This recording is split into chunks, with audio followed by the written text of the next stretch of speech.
Assalamualaikum warahmatullahi wabarakatuh. Good afternoon. Salam Malaysia Madani. Salam pendidikan bermutu. Insan terdidik negara sejahtera. Today, we are honoured to be joined by Datuk Ariff Farhan, the Managing Director of Mindlogic Asia Sdn Bhd. Datuk Ariff is a distinguished leader whose contribution extend across corporate leadership, national policy, talent development and higher education. He currently serves on the board of director of Tech University Technology Mara. He's an adjunct of professor at Taylor's University and sits on the Industry Advisory Panel of University Science Malaysia. His previous role includes Chief Operating Officer of Human Resource Development Corporation, as well as position with Institute of Strategic and International Studies and Malaysia Prime Minister Office. Datuk Ariff, thank you for joining us at KLIBF 2026. Thank you for having me. My first question is, KLIBF celebrates the power of books, knowledge and lifelong learning. From your perspective as a leader in education and talent development, how important is reading in building future-ready talents for the digital economy? Okay, first of all, I think the biggest step that a person can take towards ensuring that he's ready for the future is to make a commitment to continuous learning. We have currently a generation of people who have become native digital users. But we cannot stop at just being consumers. We have to be a generation who have the ability to create. And for you to be able to create, you first need to be able to ingest knowledge. And there's no better way to ingest knowledge from its source. And the source of knowledge is from books, written by authors with extensive experience and knowledge. And you can learn a lifetime of experience, you can gain a lifetime of experience from learning from those who have gone through those experiences. And that is why I feel making a commitment to continuous learning and ensuring that you are able to adapt to your environment requires you to be able to learn new things and to be able to apply them in whatever the circumstances might be.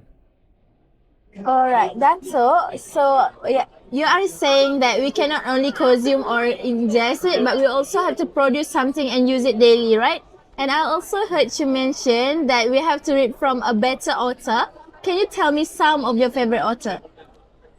Well, I have a lot of authors that I have an affinity with. William Gladwell is one of them, because I have a basic degree in law. So I consume a lot of books on law. One of my favorite areas is international law, and with what is happening globally. So I try to read as much as possible about what's happening in the Middle East, what's happening in Ukraine, what's happening with the American administration, you know. So I read as diverse as possible, and I have a number of authors which I like, but I think William Gladwell is probably my favorite. I see. For my next question, Datuk, you have been having worked closely with higher education institutions such as UiTM and USM, right? What skills do you believe young Malaysians should develop today to remain relevant in an increasingly technology-driven world? Okay, one is digital literacy is number one, and they need to combine this with human skills. By human skills, I mean critical thinking, the ability to communicate, the ability to present, the ability to work with other people. And finally, the acquisition of empathy, ethical decision making. All these are very important human skills, and when it is combined with digital literacy, and with this, there must be the ability to adapt. Adaptability requires a commitment to continuous learning, as I said earlier. So I think these are the three most important things that the students should have. I see. So the publishing industry have to adapt wherever it is, like digital or whether physical, right? Digital, physical, for me, the source of information, the source of knowledge it doesn't have to always be digital, but digital makes it accessible for as many people as possible. See. Alright. My last question, Datuk. As the managing director of Mindlogic Asia, you have witnessed the rapid transformation brought by digital technologies and AI. How can the publishing industry embrace these changes while preserving the value of traditional reading and learning? Okay. I think a lot of traditional publishers who have a lot of traditional methods of producing are using digital platforms to promote their books. And today on many platforms, you can purchase either the digital version or the physical version as well. So I think they're very cleverly using the digital world to reach out to people.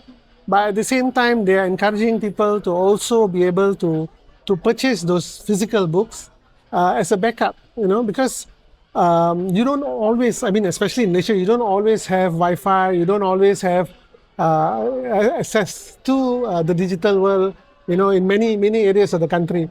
And at these times, you wish you always had a physical book. So I think publishers are being very creative. They now use the hybrid method. Even within books, you can find disc, you can find digital placements within books that allow you to reach both worlds. I see. So there's a pros and cons to digital and also physical, right? They work together. When they are strongest when you work with both of them together. I see. Thank you, Datuk, for sharing your valuable insights with us today. Your experience in leadership, education, technology, and national talent development have provided an inspiring perspective on the importance of lifelong learning in shaping Malaysia's futures. To our listener, thank you for tuning in to this special podcast TVRZ at KLIBF 2026 podcast. We hope this conversation encourages you to continue exploring new ideas, developing new skills, and embracing the power of knowledge through reading. Until next time, bye everybody! Thank you.